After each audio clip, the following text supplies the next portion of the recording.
If you end up with no touch after a screen repair on an iPad 7, most likely the touch connector got damaged.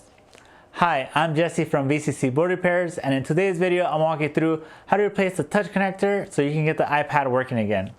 So instead of smashing a touch connector, smash the like button for the YouTube algorithm, subscribe to the channel to see more videos like this, and make sure you share this with someone who has damaged a touch connector in the past.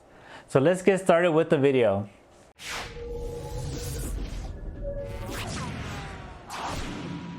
Alright, so let's go ahead and inspect the touch connector to see what we're working with and what needs to be replaced. And one of the first important steps when doing this is make sure you have the battery disconnected. My recommendation is to separate the battery connector from the battery, and you do that by placing a guitar pick or any kind of tool on the side. That creates enough gap so that the battery is disconnected. You don't have to put the tool directly into the battery, over the battery pins, because then you risk damaging them. The goal is to just disconnect it, and this achieves that goal. Next thing is, let's go look at the touch connector, which you'll find here.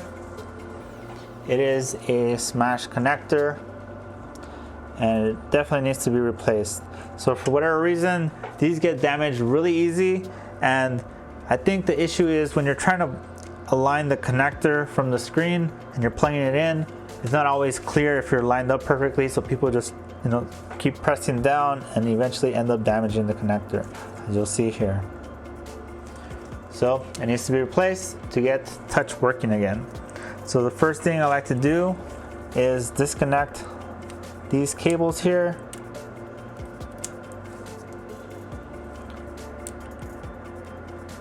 Because when you're using hot air, the solder tends to melt, and you don't want these to just come off. So just disconnect them, get them out of the way. And then there's a sticker here that kind of goes over a bunch of components. You want to get rid of that because that will melt while you're working on the board.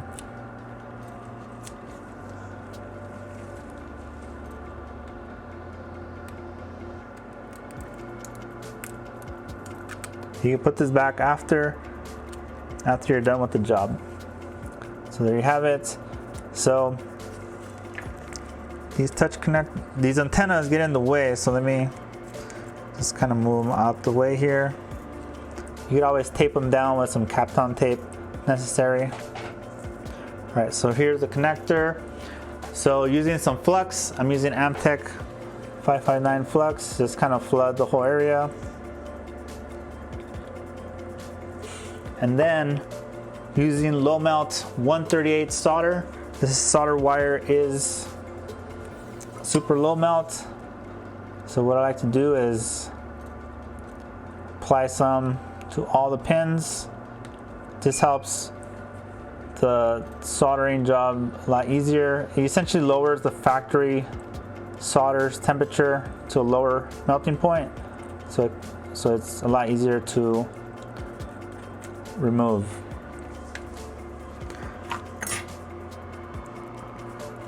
So these iPads do take up a lot of space on your bench, so make sure you have enough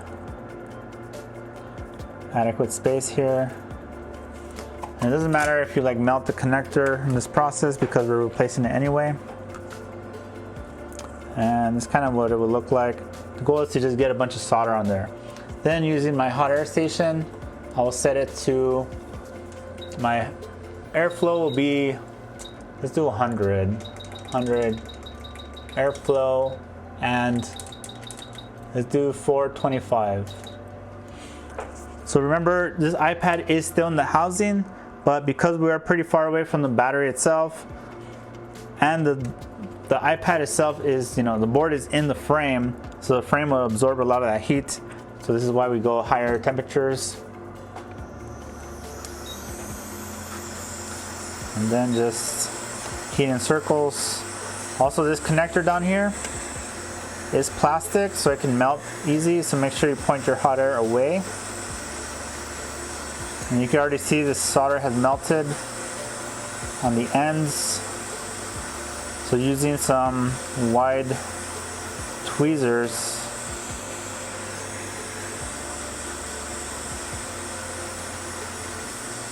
Oh, there it goes. It just came right off.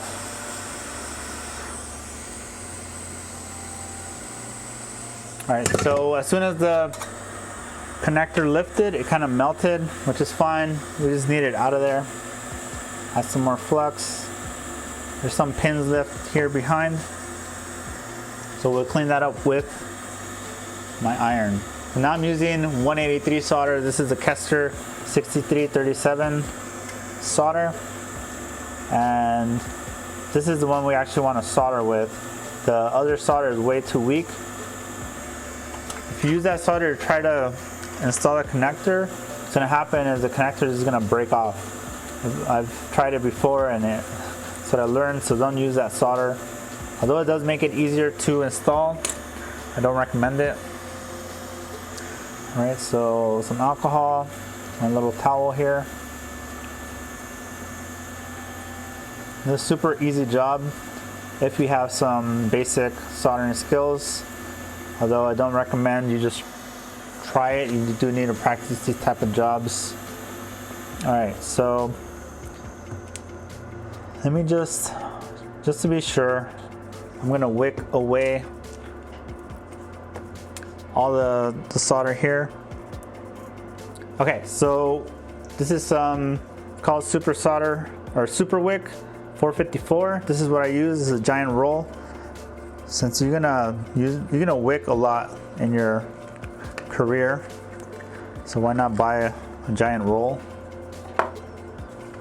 What I'm gonna do is I'm gonna cut a little strand of wick. I'm gonna use these inverse tweezers from Art of Repair. And essentially, I'm like this. So the tweezers are holding the strand of wick, and then let me use hot air. So you apply the hot air to the wick itself, and then you kind of just brush it away. So right now I'm basically wicking away all the solder. That way I make sure I get rid of all that 138 solder, the super low melt. Because like I said, that stuff is really weak. And you see it was pretty easy to just wick it away. The goal when air wicking, so when using hot air and wick, the trick is to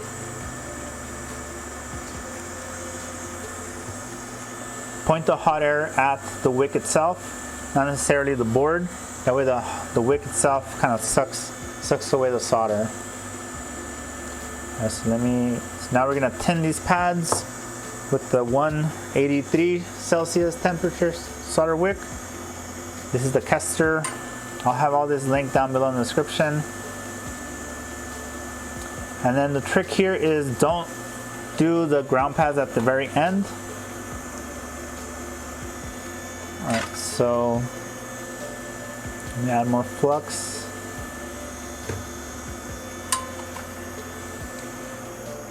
More solder. The goal here is to get these as flat as possible. I think I got some at the end over there. So this flux needs to be covered. Alright, so I got some wick here on the ground pad at the end. So let me wick that off. The reason why is these ground pads make it difficult for the connector to sit flat. So you don't want any wick on there. You don't want any solder on there. You could solder it later. All right, so these look pretty even. I'll just try it like that. Okay, so the next step is to install the new connector. I got this from Mobile Centrics. It is the 42 pin connector. Now there's two connectors on the board. You want to make sure you get the 42 for the left side or the 50 something for the right side. So if we take a look over here, so there's two touch connectors and then the LCD connector at the bottom. Okay, so if I take this out, you'll see it belongs here. This one on the right is a little longer, and then this bottom one is a lot larger, which is for these two. Here is for touch, bottom's for LCD image backlight. So what you do is pretty simple. Just place it as best you can. Line it up.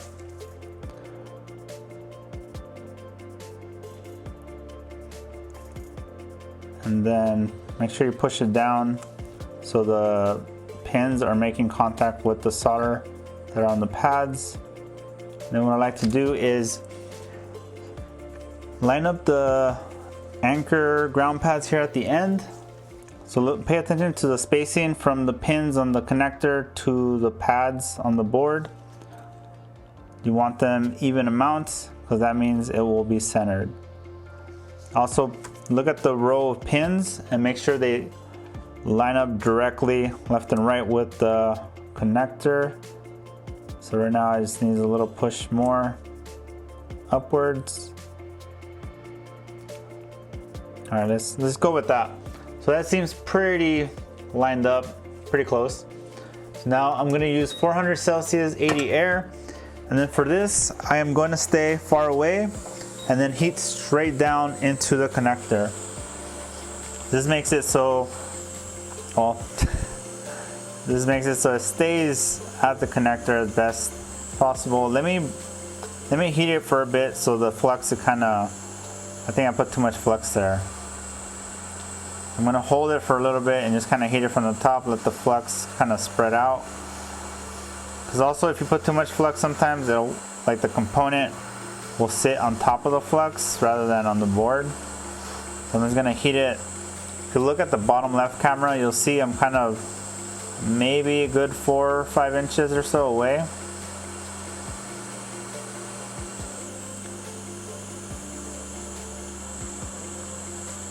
So that no matter what, I'm still far away enough that I won't melt the connector if something happens. All right, it looks aligned from here. I try to avoid going from the side angles because that's really what pushes it away. If I go straight down, then it kind of just stays in place. You do have to practice it so that you kind of get a feel for it. There's not much else to this other than practice. You gotta pay attention to the solder on the connector, on the pads, and just kind of look for visual cues.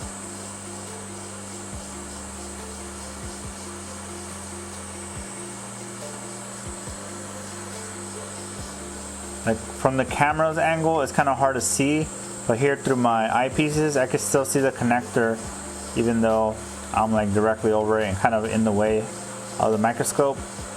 I can still see it on my right eye. My left eye not so much. Although my left eye is bad in general, so. But yeah, just keep heating it. And as the flux gets thinner and kind of burns away, you want to slowly inch closer and closer. If you look closely, you kind of see the connector has started, the solder on the pad started melting. Just keep going, be patient, don't rush into it because that's when the connector melts or flies away. And also keep the hot air moving. If you just stay in one spot too long, you're gonna burn something. When you keep it moving, it spreads the heat evenly and makes it a lot easier to solder. So if you see, I'm actually a lot closer now. And at this point, the connector has made contact with the pads, and it looks like it's soldered on now. I'm just giving it a few more seconds here. I think it's good. So take a look at those pins. You see the solder, how it was shiny. The texture of the pins also, or the pads, kind of changed. So let it cool down for a few seconds. Then bring in my alcohol, isopropyl alcohol. So the alcohol itself will evaporate with the hot air, with the hot temperature, and then it will also cool down the board at the same time. Plus it's not dangerous. Like there's no damage to the board, there's no damage to anything.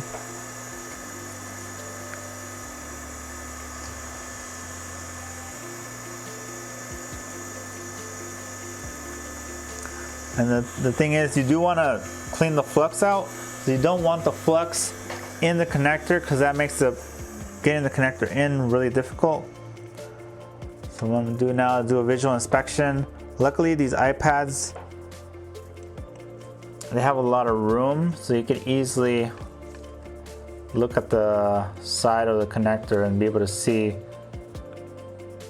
So to me that looks pretty good. Well, for you guys it might be a little difficult to see, but let me back away a little bit.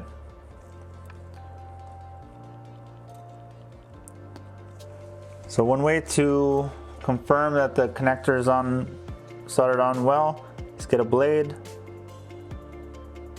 If you saw my PS5 HDMI video, it's the same thing. You want to push each pin. If it doesn't move, then it's soldered on. If it moves, then you will have to touch it up with your iron.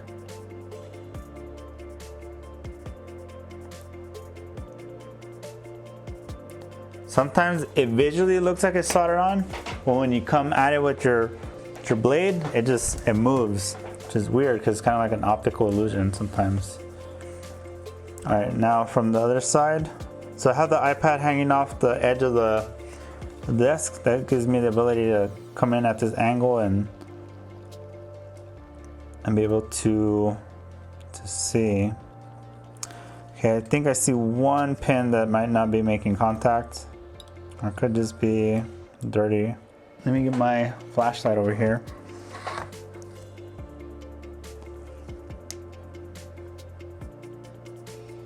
You guys see that?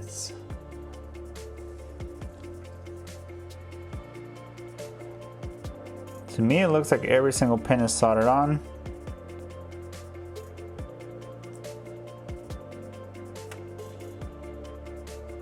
All right, so the only thing that's left is the ground pins on the sides. And I think that potential loose pin is just the optical illusion here. I don't think there's anything there. It might just be like a piece of lint or something. It's hard to tell. All right, let's just test it. But before that, let me solder those anchor pins here at the end.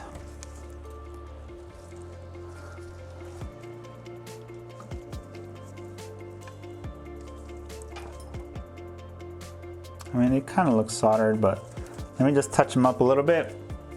And this is basically the technique you want to follow when touching up any pins.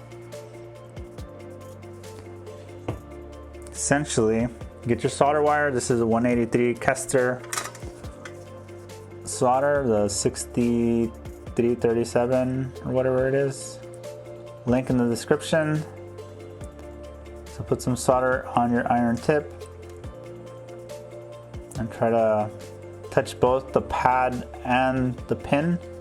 Although sometimes it doesn't work, so you can use hot air because these are ground pads, so they do take a little more heat to transfer.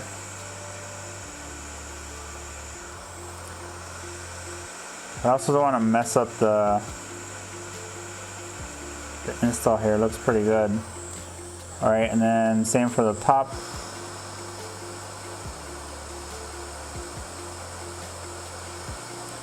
All right, that looks like it got some on there. So ground pads oftentimes are just there for reinforcement. So like the connector to kind of have something to grab onto. So it's not a huge deal if it's not soldered on right, or you don't have, you know, a lot of solder on there.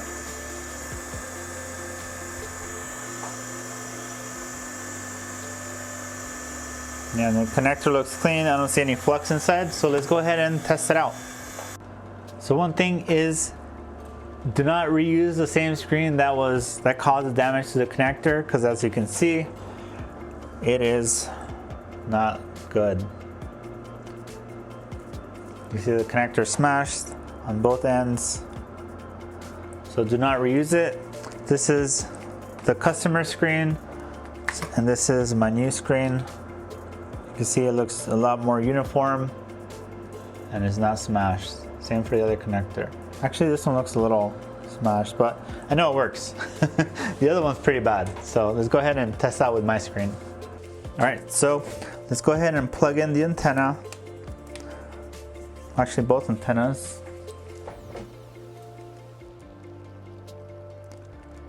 The other one is tucked in. I am not a fan of these connectors because they're very hard to align. All right, so here's my tester screen.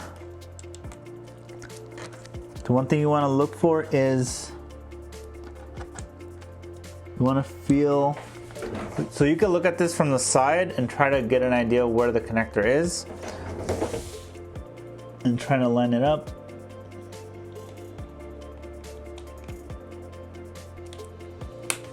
There you go. So I was able to line it up. I clicked it in place. That's a good sign. That means the connector's good. Plus, it means there's no flux. This is a real pain to. Okay, I think that's good. Yeah, this is soldered. I mean, this is connected well as well. So as you can see, this is why the connectors get damaged usually, because it's very hard to align. There's no real like visual cues to why, like if it's aligned or not. All right, disconnect the battery. Now get my screwdriver. Let's see if I can do this left-handed. All right. So now the battery is connected. The very last step, don't plug in the LCD until while the battery is connected, or you will blow out the backlight, or high chance. All right, let's go ahead and plug it in to charge.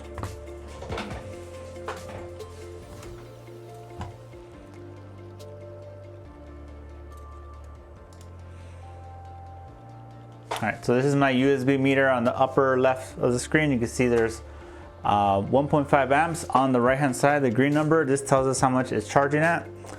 And swipe up. All right, so we got touch so far. Let me, since this device has been restored, we can't test it fully. So let me go to United States. Oops. All right, I meant to click United States, but you can see touch is working. My goal here is to get it to where I can type, and then I could, oh, here it goes, United States. I want to be able to type, and I can at least put in some letters or numbers. And let's connect. Let's click this one. So touch each letter. Usually if there's an issue, there'll be a dead spot on the screen. Either like a whole vertical line doesn't work or horizontal. I think usually it's vertical. So if I'm able to,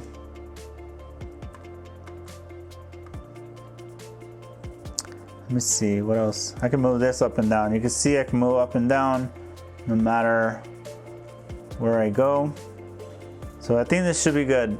Now, ideally, if I was able to get to the home screen, I could drag one of those app icons, drag it all across the screen and make sure it doesn't drop, or bring up the assistive touch, drag it around the screen and see if it doesn't drop, or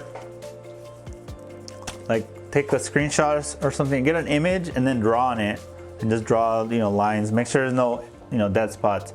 But for now, it looks like it's fixed. All right, so there you have it. The iPad is fixed and touch is working.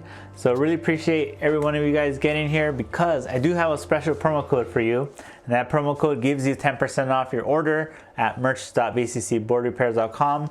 So that's different types of repair related t-shirts and cups and some other stuff. So make sure you use the promo code special10 when checking out. I'll show it here on the screen. This will get you 10% off your whole order. So use it right away, because I don't know how long it'll be available, but I will share some more promo codes as I come across them in future videos. So make sure you subscribe, like the video, comment down below which t-shirt you get, or if you have any other questions about this repair. But that's it for me today, and I'll see you in the next one.